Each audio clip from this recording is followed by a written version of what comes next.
कई महीनों के बाद प्रभुवाला में भजन कीर्तन सत्संग के माध्यम से सभी के दर्शन कर रहे हैं। आइए मंच पर दो साधुएं बैठी हैं, मैं उनका स्वागत करता हूं। एक यहीं, दोनों ही यहीं से हैं। एक साध्वी सुषमा, हाँ अच्छा, साध्वी प्रेम योगानंद जी और साध्वी सुरभि महाराज, दोनों का स्वागत। क्षमा प्रार्थी हूं, मैं जो 4-5 साल पहले नाम लिया करता था ना, वही नाम याद आ गया मुझे। तो आइए मैं निवेदन करता हूं। पहले साध्वी सुरभि महाराज अपना भजन प्रवचन, अपनी बातें मैं जरा बता दूं। साध्वी सुरभि, हो सकता कि आप लोगों ने इनको यहां मंच पर पहली बार देखा हो। ये सारसी हैं और हमारी शिष्या हैं बचपन से ही, और बचपन से ही ये सेवा में, भजन में, साधना में और भक्ति में लीन होने के कारण माता पिता ने, परिवार वालों ने भी आज्ञा दे दी, तुम सेवा में लगो, गुरु की सेवा में, समाज की सेवा में। और यहां पर जो प्रभुवाला में, हटा दो, हाँ, हवा लगने दो, ठीक है।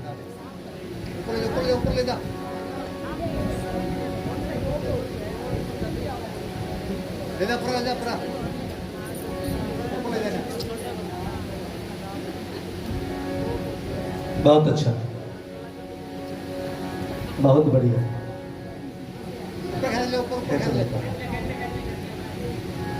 बोलो कृष्ण कन्हैया लाल की जय। माता तो यूं डर गई जैसे छत ऊपर आके गिरेगी, यूं कर रही थी, गई तो जैसे छत ऊपर आके गिरेगी। इसलिए मैंने कहा 2 मिनट प्रवचन रोक ही देता हूं मैं। पहले मैंने कहा छत देख लो, कभी नीचे ना आ जाए। बड़ा अच्छा लग रहा है। आज मैं बता रहा था कि जो मंच पर बैठी है इधर साध्वी सुरभि महाराज, अभी क्योंकि कई वर्षों से प्रभुवाला का जो सत्संग भवन है बंद था, वो मैंने बहुत प्रयास किया। कभी किसी पुजारी को छोड़ा, कभी किसी बुड्ढे बाबा को छोड़ा। सब ये कहते कि हमारा खर्चा नहीं चल रहा है, तनख्वाह दो। तो मैंने कहा तनख्वाह तो हम कहां से देंगे, हम खुद मांगने वाले हैं, आपको तनख्वाह कहां से दें। तो कई वर्षों तक ये सत्संग भवन लगभग खाली सा रहा, आना जाना बंद था। हालांकि यहाँ की माताएं यहाँ बैठकर कोई घंटा 2 घंटा सत्संग करती थी। तो फिर निवेदन किया सभी ने, माता जी की भी इच्छा थी कि किसी को तो छोड़ो यहाँ पर। तो ये सुरभि महाराज 2 साल से जम्मू में, हमने नया मंदिर बनाया है जम्मू में, तो वहां जम्मू मंदिर संभाला करती थी, जम्मू में प्रचार कर रही थी, सत्संग कर रही थी। और जब बार बार निवेदन किया कि नहीं, प्रभुवाला तो हमारा पुराना गांव है, ये वो जगह है जो हमारे दयालदास महाराज जी, अभी तुलसा माता पूछ रही थी महाराज कैसे हैं, लेकिन मैं बताने वाला था महाराज जी तो आप तो कम से कम घर से चलकर यहां तक तो आ गई, लेकिन वो बूढ़े महाराज जी तो इतना भी नहीं चल सकते, व्हील चेयर पर रहते हैं। तो मैं याद दिला रहा था सुरभि को। सुरभि कहती है जी यहां तो कोई आता ही नहीं है, इस मोहल्ले में कोई आता नहीं है, मंदिर में भी रात को भी अकेली सोई में, कोई आना जाना है ही नहीं। दिन में कोई माता 5 मिनट के लिए आ गई, कोई बात नहीं है।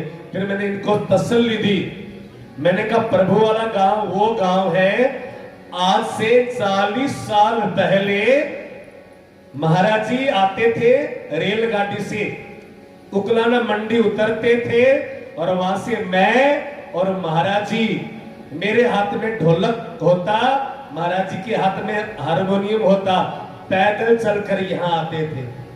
कभी कभी भाई राम निवास साथ होते थे, कभी कभी बनवारी भगत जी हमारे साथ होते थे, कभी कभी 2-4 जने और होते थे। तो मैं बता रहा था सुरभि को, ये महाराज जी का प्रचार क्षेत्र है। मैं बता दूं जरा, मैं बता रहा था रात को कि महाराज जी हमारे केवल 4-5 ही गांव है जहां पर जाते थे।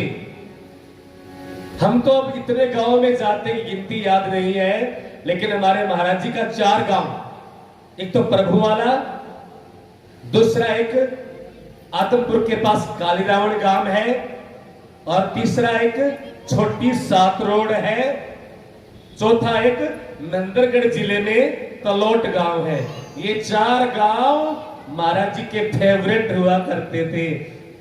2 महीने 3 महीने में चल राजदास उनके चक्कर में वो एक गांव में 7-7 10-10 दिन रहा करते थे। क्यों माता जी? 7-7 10-10 दिन यहां रहा करते थे, और उनके चक्कर में मेरी पढ़ाई भी खराब ही होगी। मुझे आखिर बाबा ही बनना पड़ा, पढ़ा नहीं तो और क्या करूं मैं, करने वाला। लेकिन पढ़ने दिया नहीं करते थे, चल सत्संग करके आते प्रभु वाला।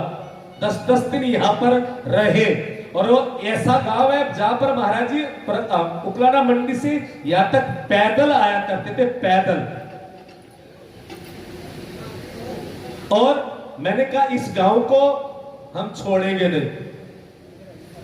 गांव वाले भले ही आना छोड़ दे, जाना छोड़ दे, याद करना छोड़ दे, बुलाना छोड़ दे, जब तक मेरी तो कोशिश यही है कि मैं यहां पर, मैं नहीं तो किसी न किसी बहाने औरों को भेजकर ये जो जागने का अभियान जो 40 साल पहले महाराज जी ने छेड़ा था,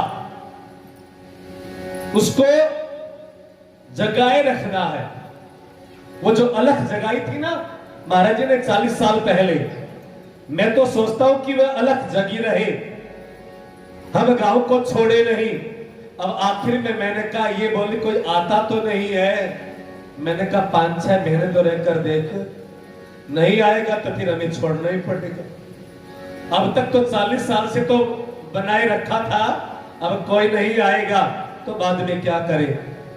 यदि किसी को लगन ही ना हो, कोई सत्संग में ना करवा रहा हो, ना आ रहा हो, ना कोई संभाल रहा हो, तो मैं माता जी को बोल रहा था 6 महीना और देखूंगा, 6 महीने और।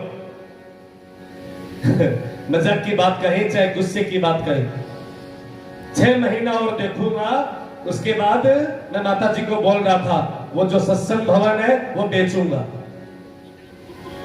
है तो कड़वी बात, मुझे पता है, बहुत कड़वी बात है, बहुत एकदम दिल पर चोट करने की बात है, लेकिन मैंने कहा यार लाखों रुपए लगाने के बाद भी यदि जागनी नहीं रही, यदि आप यूं ही आना जाना नहीं लगा के रखोगे, शर्म है या अहंकार है तो ही चीज होती है। हम किसी घर में आना जाना है ना, हाँ, घर में आना जाना बंद कब करते मालूम है? प्रेम बैठी, हम किसी घर में आना जाना कब बंद करते हैं? दो ही कारण है, या तो शर्म आती हो ना जी, उस घर में जाने से बार बार जाएंगे तो शर्म आएगी, या दूसरा हमें अहंकार हो गया हो, ईगो हो गया हो, हम क्यों जावा। ये दो ही कारण है ना, दो ही। हमारा किसी घर में आना जाना बंद तभी होता है, या तो शर्म आने लग गई हो कि ना वहां सत्संग भवन में क्यों जाएं, सत्संग में क्यों जाएं, शर्म आती है, या फिर अहंकार हो गया हो, हम क्यों जाएं, हम इतने बड़े क्यों जाएं। तो मैं माता जी से भी मजाक ही कर रहा था, है तो थोड़े से कड़वे शब्द। मैंने कहा 6 महीना और देखेंगे, उसके बाद फिर सत्संग भवन में फालतू में कभी ये टूट गया, कभी रंग रोगन करवाना है, कभी ये नीचे से पानी आ गया। मैंने कहा झंझट तो खत्म हो जाए, सत्संग माता जी को ही करवाना है, माता जी को ही बुलाना है, तो सत्संग करने की जगह ये बहुत बढ़िया बन गई। दूसरा वो उधर सर्दी आ जाए, बारिश आ जाए, छत वाली जगह बनी पड़ी है? तो मैंने कहा ये 2 जगह जो प्रेमी है, जो सत्संग के प्रेमी है, उनके लिए तो मैं आ ही जाऊंगा 2 महीने में, 4 महीने में, जो सत्संग करते हैं। और यदि हमें ये कि नहीं, हमें नहीं जाना, नहीं संभालना है, तो मैं यही बोल रहा था, मैं अभी छोड़ना नहीं है, क्योंकि हमारे पूज्य महाराज जी का ये फेवरेट जगह है, एकदम फेवरेट। तुलसा माता जी आपको याद होगा, और कौन कौन है, हरिराम जी है, इनको पता है, जो पुराने वाले बैठे हैं। यहाँ पर महाराज जी 10 दिन रहा करते हैं। क्यों भाई? 10 दिन यहाँ पर बैठकर सत्संग किया करते थे। मैंने कहा मैं तो जल्दी छोड़ूंगा नहीं, और यदि छोड़ने का हो गया तो फिर